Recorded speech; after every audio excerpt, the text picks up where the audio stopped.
You're listening to the GDPR Weekly Show with your host, Keith Budden. Welcome to the GDPR Weekly Show, and I'm your host, Keith Budden. And as normal, I'd like to start off with a shout out to our new listeners this week.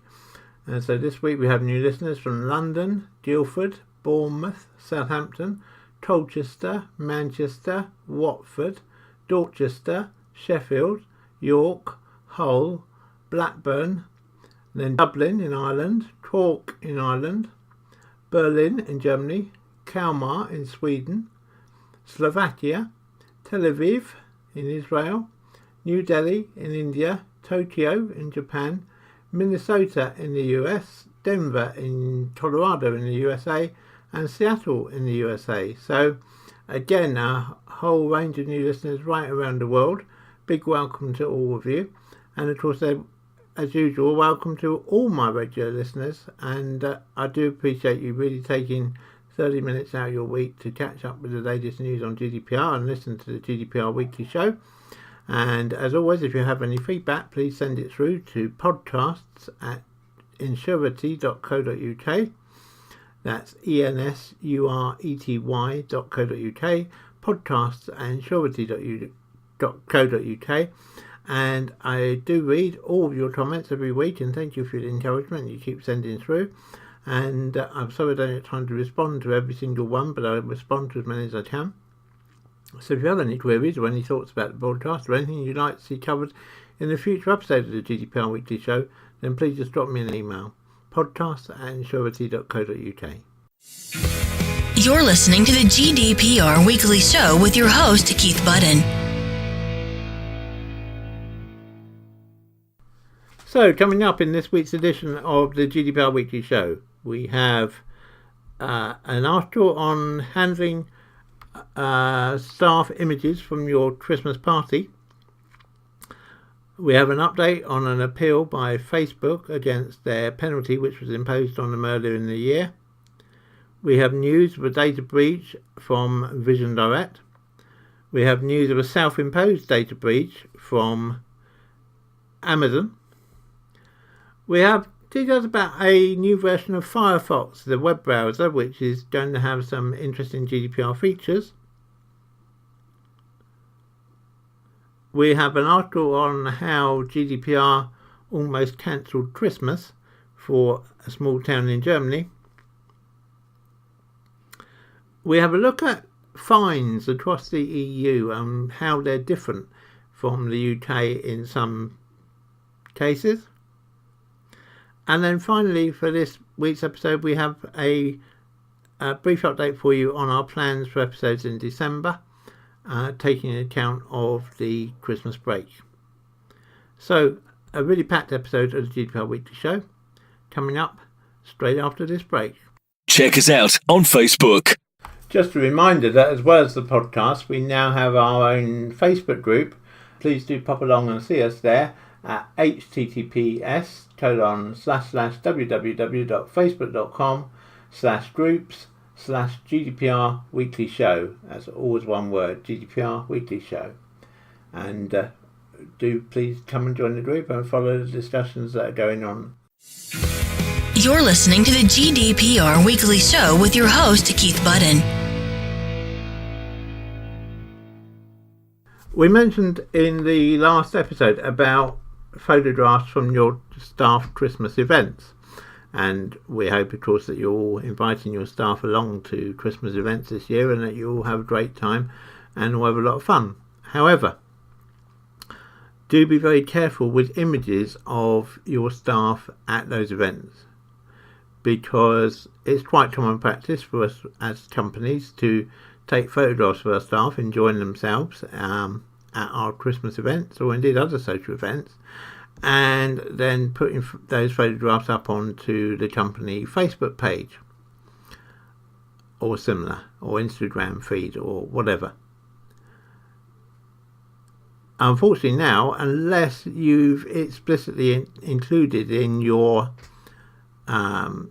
staff privacy policy that photographs of your staff may be used on your social media, then a member of staff could A, get upset at the fact that an image has appeared on social media, and B, actually sue you for damages. So our advice is simply don't do it. Either make sure there's a very clear note that goes out with the invitation that says that photographs will be taken and may be used on the staff, on the company Facebook page. And even if you do that, probably as well an idea to have a notice on the door into the room that you're using, again saying that photographs taken may be put on the staff Facebook page, and if anyone objects and doesn't want that to happen, they should let you know. So, not wishing to be a party pooper, not at all. Hope everybody has a great party, but just hoping that this helps keep you on the right side of the regulations as far as GDPR is concerned. So, no consent, no photo. You're listening to the GDPR Weekly Show with your host, Keith Budden. It'll come as no great surprise, probably, for you to learn that Facebook is fighting the £500,000 fine it received from the British ICO over the Cambridge Analytica scandal, which we've covered several times in previous episodes of the GDPR Weekly Show. So if you wanted to catch up on the full story, please do check back and listen to some of the previous episodes. All the previous episodes are available either on our website at www.insurity.co.uk/podcasts, or they're also available on iTunes or other popular podcast libraries, including Stitcher. Anyway, back to Facebook. They are contesting the £500,000 fine. The social network has appealed the fine on the grounds that the regulator was unable to prove that UK users' personal data had been shared inappropriately. Now, it seems a little bit fanciful to me, given that in the initial reports 1.1 million UK-based Facebook users had had their details exposed. I think it's probably unlikely that Facebook are going to make this appeal stand up, but it's no great surprise that they did try and appeal, or they have tried to appeal. And their argument is that there is no definitive proof that UK users' personal data have been shared inappropriately, and therefore the penalty is unjustified. So we wait to see what happens on this. It would doubtless end up going back now to the Court of Appeal, and we will see what happens, and we'll keep you updated in future episodes of the GDPR Weekly Show. You're listening to the GDPR Weekly Show with your host, Keith Budden. News of the first of a couple of data breaches this week. The first involves the optician Vision Direct. Vision Direct says a hack attack has exposed thousands of its customers' personal data, including payment card numbers, expiry dates, and crucially, yet again, the CVV numbers, the 3 digits off the back of the card.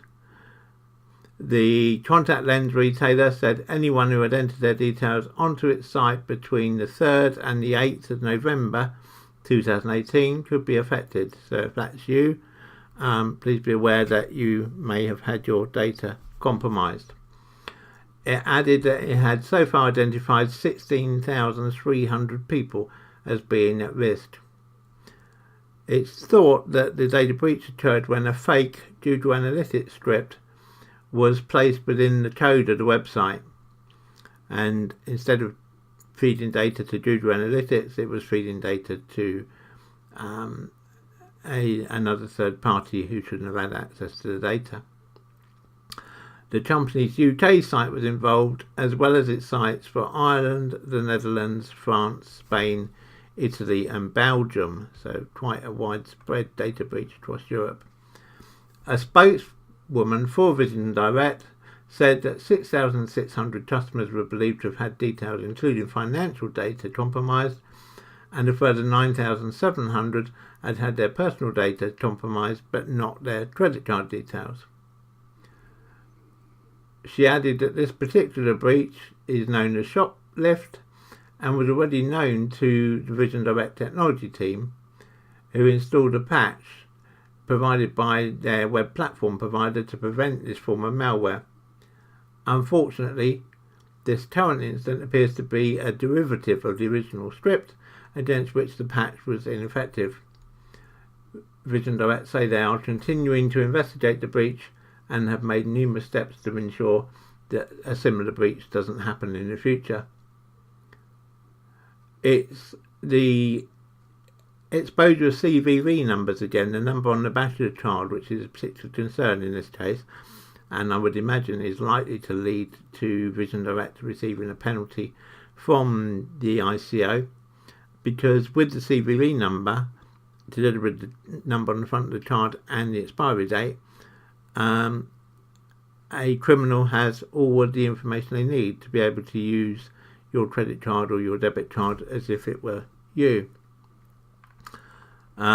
Vision Direct describes itself as Europe's biggest online seller of contact lenses and eye care products. They're recommending that you, if you use the same password on Vision Direct as you use on other sites, to make sure that you change your password, not just on Vision Direct but on other sites too.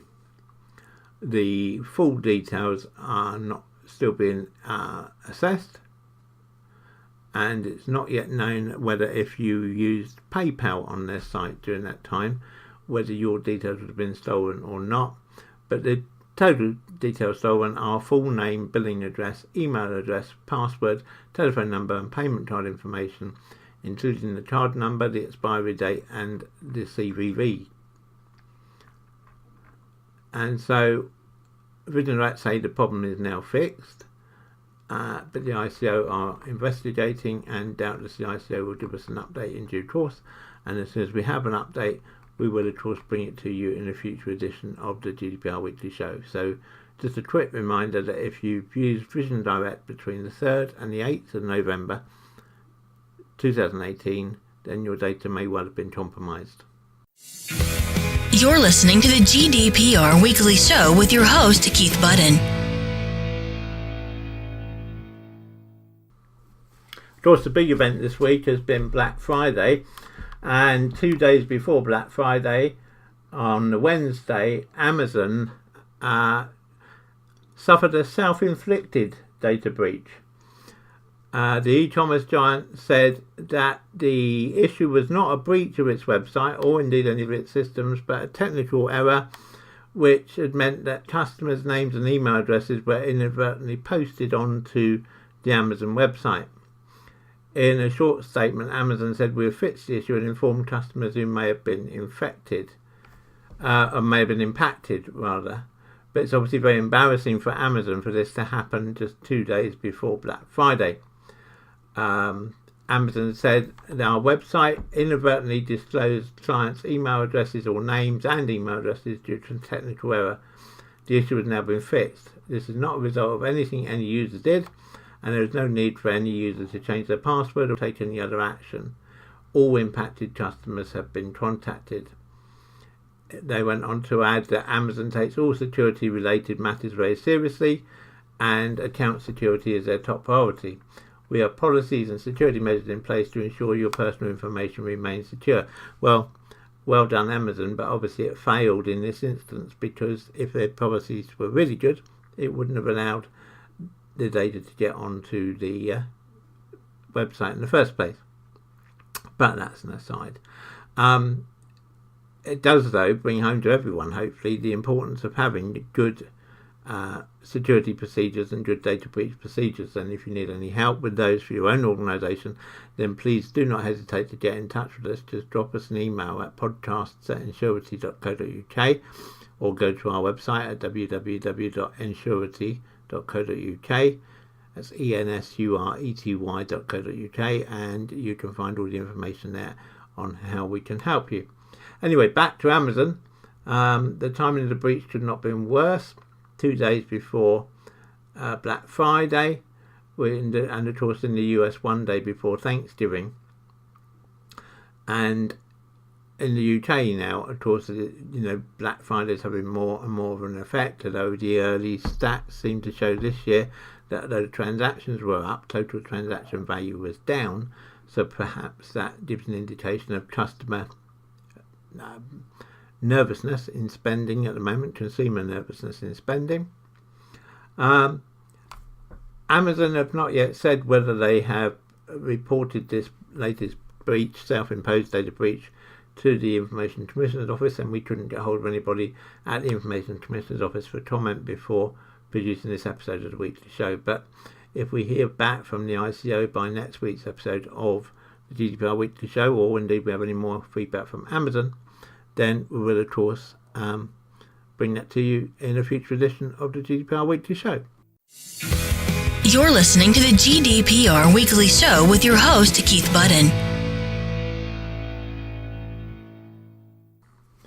Those of you who have attended one of our training sessions or have taken our online training at www.gdprtrainingcourse.co.uk will know that we've long emphasised that it's not necessarily the financial penalties that you need to worry about with GDPR, although of course the financial penalties are there and they're deliberately to act as a deterrent, but also worry about damage to reputation. And something which may start to have an effect on that is that the latest version of Firefox, which they're calling Quantum, displays a warning if you visit a site from a company that has previously had a GDPR data breach.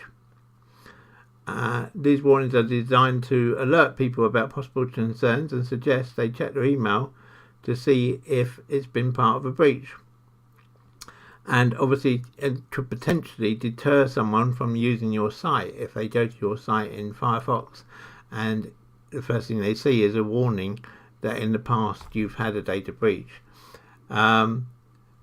This service has been available for a while via a service called Firefox Monitor, but where previously people had to specifically go and install Firefox Monitor, and I have absolutely no idea how many people have or haven't, they don't need to anymore. It's now standard within Firefox. And I think that it could be the beginning of a trend and perhaps indicate why good GDPR compliance, having good policies in place, is so important.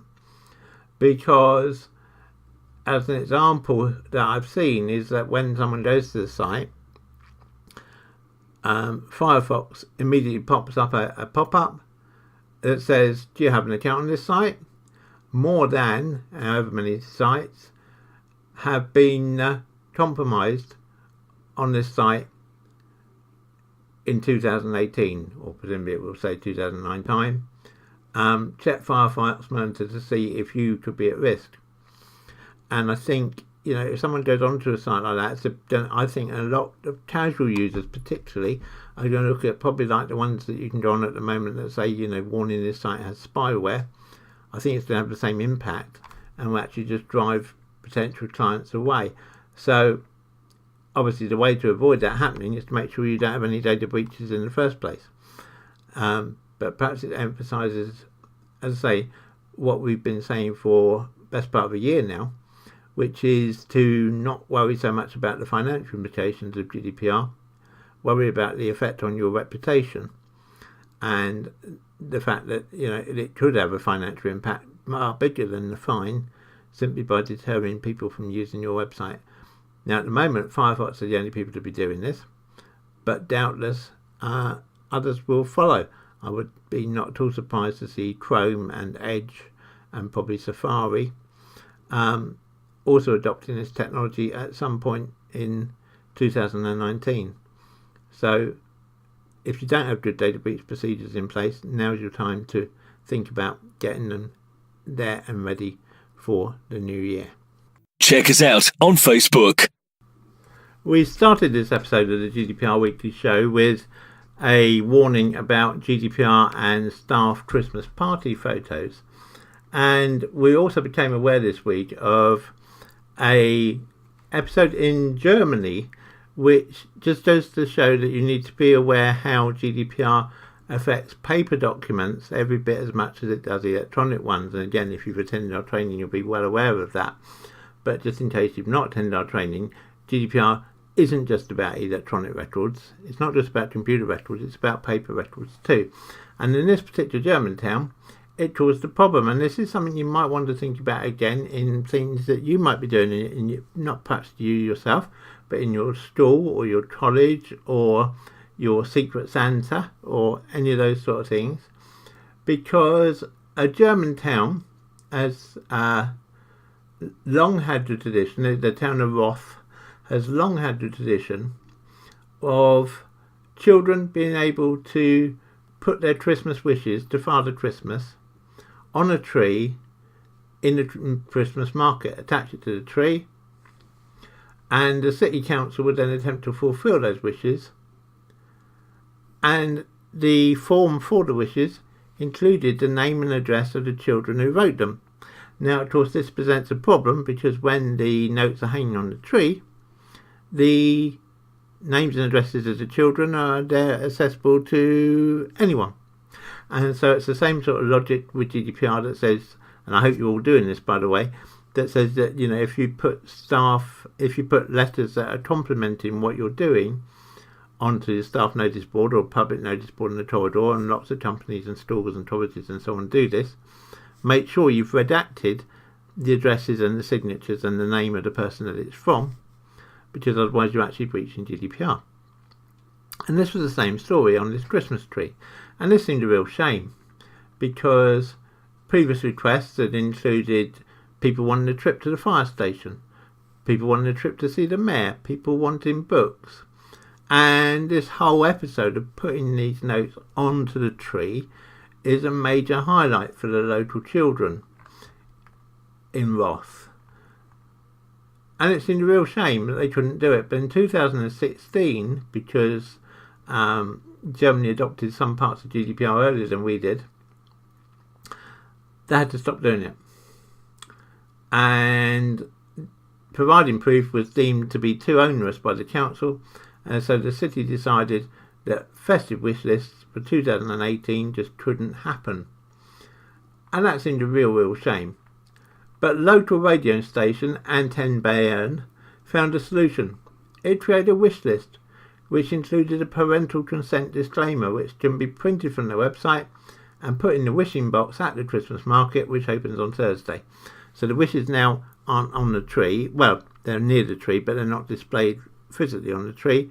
And also they've got consent to share the name and address of the child. And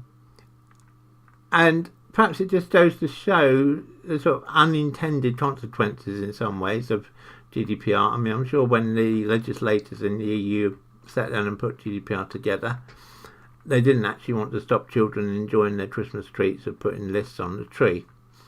But this seems like a very good compromise, a very good bit of thinking about how to get around the problem.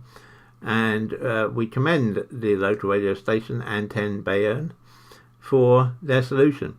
But it does perhaps indicate things that we might all need to think about as potential GDPR problems, which may not at first hit us as being a problem. So just think about anything that you're doing this festive period, whether it's with your business, whether it's with your school, your college, whether it's with your local church. Just think about what you're doing where there might be potentially a breach of GDPR, and then think what you can do to get around it. And perhaps a closed box with a, just a slot in the lid, like an election box, with a consent box, a tick box consent on the form as well, just gets around the problem with reasonably minimal effort. Anyway, the good news for the children of Roth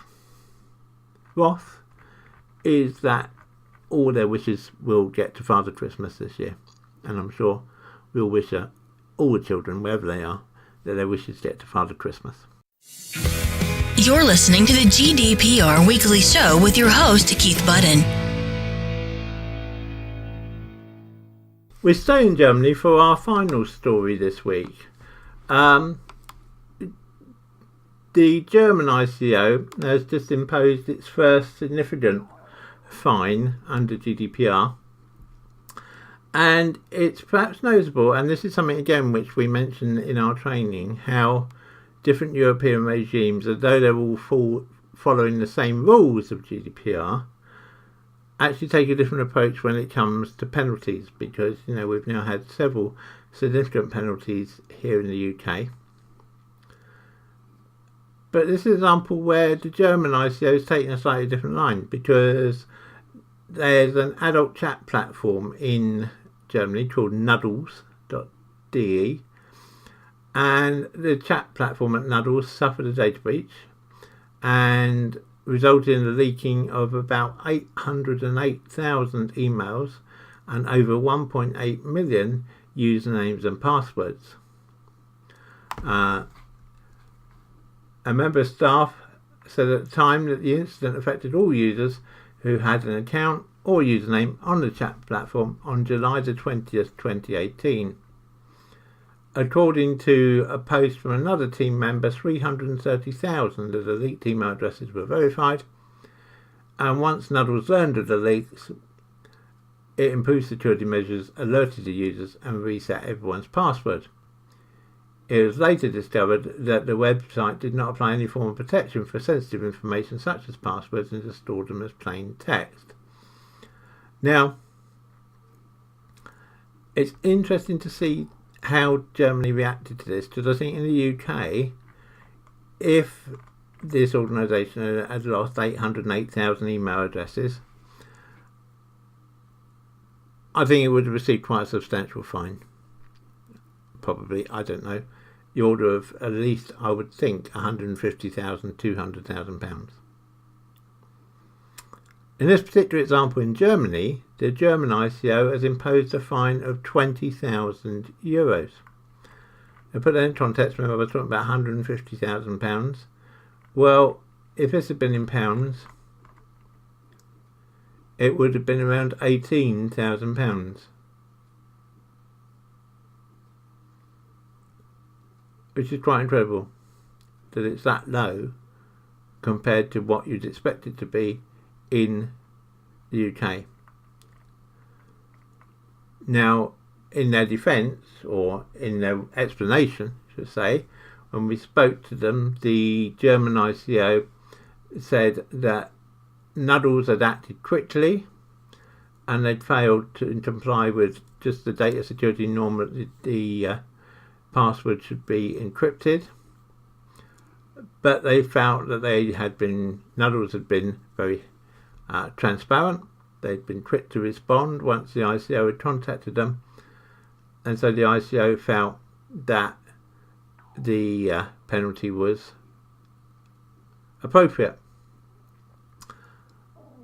And I think this does go to show one thing that we were talking about a long time ago now, but how different European legislations are looking at different levels of fine, and why, if you are based in more than one country, or you have operations in more than one country within the EU, then it is worth considering which ICO you make your main ICO, because as in this example, it looks like that if you have operations in Germany and in the UK, it might make sense to actually register with the German ICO, because if this is setting any sort of benchmark, then their fee penalty structure looks to be considerably more lax than it is here in the UK. Now, of course, this is only one case, and we shouldn't draw too many conclusions from one case, but we will be keeping an eye on future fines and penalties from the German ICO, just to see whether this is an outrider, or whether it actually does indicate a trend of them having much lower fines in Germany than in the UK. And we'll keep you updated on that in future editions of the GDPR Weekly Show. You're listening to the GDPR Weekly Show with your host, Keith Budden.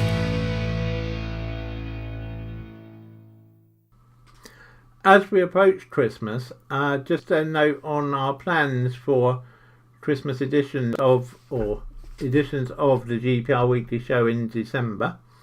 we're planning to have normal editions of the show on next Sunday, the 2nd, Sunday the 9th, and Sunday the 16th. And in most cases, it's available on the podcast platforms on the following Monday.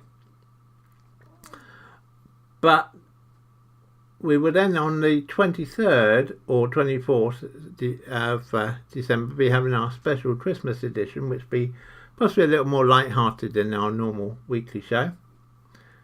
And then after 24th of December, we'll be taking a break, and we'll be back on the 6th of January. So there won't be an additional GDPR Weekly Show in the gap between Christmas and New Year, because we'll be taking a few days off ourselves to have some family time. And I hope everyone has a great Christmas. I will remind you of this as we get nearer to Christmas, but I thought it was worth just letting people know what our plans were for episodes of the GDPR Weekly Show during December. And we hope to have a couple of interviews lined up during December as well. In fact, I know for certain we have one, and I'm hoping that we'll have two. And I'll update you on those in next week's show. You're listening to the GDPR Weekly Show with your host, Keith Budden. So that brings us to the end of this week's episode of the GDPR Weekly Show. I hope you found it useful. I hope you found it entertaining. Please do let me know. Let me have your feedback by sending an email to podcast@ensurety.co.uk. You can find out more about us at Ensurety at www.ensurety.co.uk. And I look forward to speaking to you again, same time, same place, next week. Have a good week, everybody, and remember to keep your data safe. Check us out on Facebook. The GDPR Weekly Show is an Ensurety production. Follow us on Facebook at www.facebook.com/Ensurety.